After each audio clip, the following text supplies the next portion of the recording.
औज़ुबिल्लाहिमिनश्शैतानिर्रजीम बिस्मिल्लाहिर्रहमानिर्रहीम। मेरा राशिद मीर और आप देख रहे हैं मेरा यूट्यूब चैनल। नाजरीन, कुछ दिनों पहले वज़ीर दाखिला शेख रशीद साहब को बना दिया गया है और वज़ीर-ए-आज़म पाकिस्तान की तरफ से उन्हें वज़ारत दाखिला का जो कलमदान सौंपा गया है, उसके पीछे क्या मुहर्रिकात हैं, क्या वजूहात हैं, और हिंदुस्तान का जो मीडिया है वो बौखला गया है, वो चीखें मार रहा है, उसकी क्या वजह है। और आज जो है वो शेख रशीद साहब ने एक बड़ी धुआंधार किस्म की प्रेस कॉन्फ्रेंस की है। ये सारी चीज़ें हम आपको आगे तफसील से बताते हैं। इससे पहले आप मेरा जो यूट्यूब चैनल है इसको सब्सक्राइब करें, लाइक करें और कमेंट्स करें। नाजरीन, वज़ीर-ए-आज़म पाकिस्तान की जानिब से वज़ीर दाखिला शेख रशीद साहब को जो कलमदान सौंपा गया है वजारत का, उसके पीछे बहुत सारे मुहर्रिकात हैं, बहुत सारी वजूहात हैं। पाकिस्तान का मीडिया ये क्या सराई कर रहा है कि मुमकिन है जो इमरान खान है उन्हें शेख रशीद साहब को इसलिए लाया है कि वो जो PDM के जलसे हो रहे हैं उनको टैकल कर सके, उन्हें काउंटर करें। लेकिन ये कोई इतनी बड़ी वजह नहीं है, क्योंकि ब्रिगेडियर एजाज साहब बड़े ज़बरदस्त किस्म के वज़ीर दाखिला थे और वो बड़ी खामोशी से अपने काम करते थे। अगर उन्हें कहा जाता कि वो PDM के जलसों के ख़िलाफ़ कोई हार्ड लाइन लें तो वो भी ले सकते थे। अब आपको मैं बताता चलूँ कि कुछ दिनों पहले एक बहुत बड़ा फेक नेटवर्क हिंदुस्तान का पकड़ा गया है, जो पूरी दुनिया में पाकिस्तान के ख़िलाफ़ गलत ख़बरें फैला रहा था और पूरी दुनिया में गलत इंफॉर्मेशंस दे रहा था। इसमें एक हिंदुस्तान का बहुत बड़ा श्रीवास्तव ग्रुप मुकम्मल तौर पर शामिल था। इसमें 10 से ज़्यादा जो जाली NGOs काम कर रही थी। इसमें 750 से ज़्यादा अकाउंट्स थे और 1000 से करीब जो हैं वो मीडिया हाउसेस थे। और साथ साथ आपको मैं ये भी बताता चलूँ कि ये जो पूरी दुनिया में गलत इन्फॉर्मेशन फैलाई जा रही थी, जिसमें यूरोपियन पार्लियामेंटेरियन भी शामिल हैं, और साथ साथ इसमें बहुत सारे जो है वो इंसानी हकूक़ की जो तंजीमें हैं, जो कौंसल्स हैं, उनमें गलत इन्फॉर्मेशन दी जा रही थी। यूरोपीय यूनियन को गुमराह किया जा रहा था और साथ साथ अक़वाम मुत्तहिदा को गलत खबरें देकर उन्हें भी गुमराह किया जा रहा था। तो ये एक बहुत बड़ी खबर जो है जो ही ब्रेक हुई है, तो हिंदुस्तान का जो काला चेहरा है, मकरू चेहरा है, वो पूरी दुनिया के साथ सामने आया है। और इसके सामने आने से इस वक्त जो है वो पाकिस्तान ने कुछ दिनों पहले एक डोजियर भी जमा करवाया है शिकायतों का, और साथ साथ पूरी दुनिया को अब ये मामला किस तरह बताना है और किस तरह इस मामले को टैकल करना है, ये भी एक वजह हो सकती है जो शेख रशीद साहब को वज़ारत दाखिला का कलमदान सौंपने की। फिर कुछ दिनों पहले पाकिस्तान में हाई अलर्ट जारी कर दिया गया है और पाकिस्तान की जो फोर्सेस हैं, जो एजेंसीज हैं, वो इस वक्त हाई अलर्ट पे, और हिंदुस्तान की जानिब से कोई मुतवक्का जो है वो ऑपरेशन भी किया जा सकता है, कोई फ्लैग ऑपरेशन भी किया जा सकता है और कोई स्ट्राइक भी पाकिस्तान के ख़िलाफ़ हो सकती है।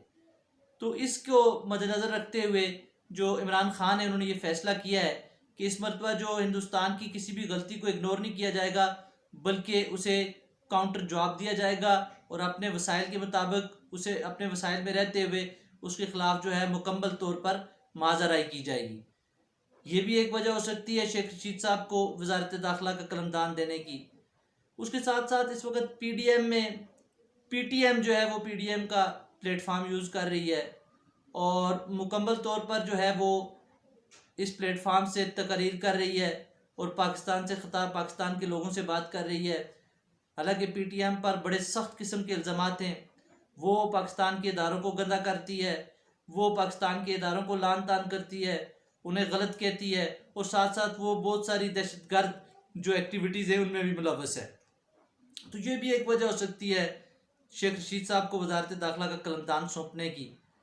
अब साथ साथ ये भी आपको बताता चलूँ कि जब अभिनंदन का मामला हुआ और जो हाउस के फ्लोर पर शेख रशीद साहब ने जो बातें कही थी हिंदुस्तान के ख़िलाफ़, उन्होंने कहा था कि अगर इस मरतबा हिंदुस्तान ने कोई गलती की या पाकिस्तान की तरफ मैली निगाह से देखना चाहा तो हमने जो हमारे जो एटम बम हैं, जो मिज़ाइल हैं, ये हमने इसलिए नहीं रखे हुए कि हम जो है शब बारात पर या दिवाली पर फटाएंगे, बल्कि अगर इस मरतबा हिंदुस्तान ने कोई गलती की तो ना ही हिंदुस्तान की सरजमीन पर घास उगेगा, ना चिड़िया चहकेगी और ना ही मंदिरों में घंटियाँ बजेंगी।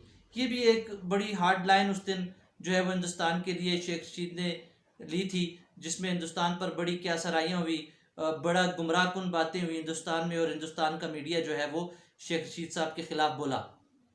उसके साथ साथ आपको ये भी बताता चलूँ कि शेख रशीद साहब की मुजाहिदीन के साथ बड़ा अच्छा ताल्लुक़ है, और ये भी आपको बता दूं कि मुजाहिदीन में और जो दहशतगर्द होते हैं उनमें बड़ा फ़र्क होता है। मुजाहिदीन अपनी बका की जंग लड़ते हैं, अपने मुल्कों की खातिर जान देते हैं, अपनी आज़ादी के लिए जानों का नजराना पेश करते हैं, जबकि दहशतगर्द जो होते हैं वो दहशत फैलाते हैं, और जो मुजाहिदीन होते हैं वो दहशत फैलाने को रोकते हैं।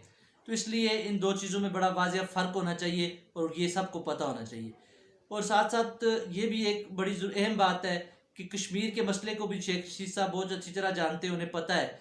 और आजकल जो एक हमारी जो बॉर्डर्स हैं कश्मीर की, उन पर एक सख्त किस्म का जंग छेड़ी हुई है हिंदुस्तान ने, और मुकम्मल तौर पर वो इंसानी जानों का ज़िया कर रहा है, लोगों का जानो माल को नुकसान पहुंचा रहा है। तो इस पर भी मुझे लगता है कि शेख रशीद साहब जो हैं वो कोई ना कोई बात ज़रूर करेंगे। अब आपको साथ साथ ये भी बताता चलूँ कि जो हिंदुस्तान की मीडिया है वो इस वक्त शेख रशीद साहब के ख़िलाफ़ बड़ा सख्त किस्म का प्रोपोगेंडा कर रही है, और उन्हें जो है वो शेख रशीद साहब को वजारत दाखिला का कलमदान देने पर बड़े एतराज़ात हैं।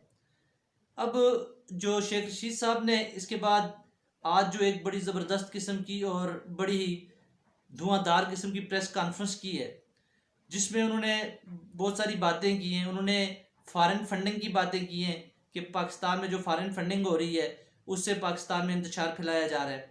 साथ साथ उन्होंने ये भी कहा है कि पीडीएम जो है वो 13 तारीख का जलसा कर सकती है, हमें कोई एतराज़ नहीं है, लेकिन जो कानून की बालादस्ती है उसको मुकम्मल तौर पर कायम रखा जाएगा, और उस पर किसी भी किस्म का समझौता या नहीं होगा। फिर उन्होंने ये बात भी कही है कि इमरान खान जो है वो ऐसे जलसों से बिल्कुल नहीं जाएगा, और मीनार पाकिस्तान पर जो जलसा हो रहा है वो इमरान खान को ऊपर लेकर गया था, और पीडीएम को जो है वो नीचे लेकर जाएगा। फिर उन्होंने एक और बड़ी ज़बरदस्त बात की है।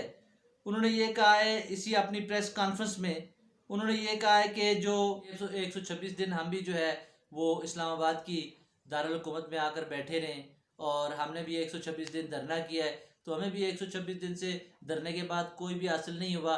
इसलिए अपोजिशन जिस वक्त लांग मार्च करना चाहे, जब भी आना चाहे, वो इस्लामाबाद में आ सकती है, अपना धरना कर सकती है। और साथ साथ ये भी उन्होंने कहा है कि जो अपोजिशन का वक्त है, टाइम है, वो ठीक नहीं है, बहुत ज़्यादा सर्दी भी है, और कोरोना की जो लहर है वो भी अरूज पर है, इसलिए लोगों के जानो माल का तहफ़्फ़ुज़ भी हुकूमत की ज़िम्मेदारी है, उसका भी मुकम्मल तौर पर ख्याल रखा जाएगा।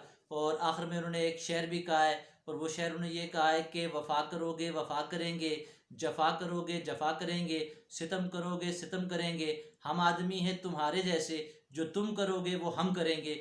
और जो अपने मुल्क के अंदर के लोगों के लिए उन्होंने ये कहा है, और दूसरे बैरूनी कुव्वतों के लिए उन्होंने कहा है कि एक बार करोगे फिर दोबारा नहीं करोगे। इसी के साथ मैं आपसे इजाज़त चाहूँगा।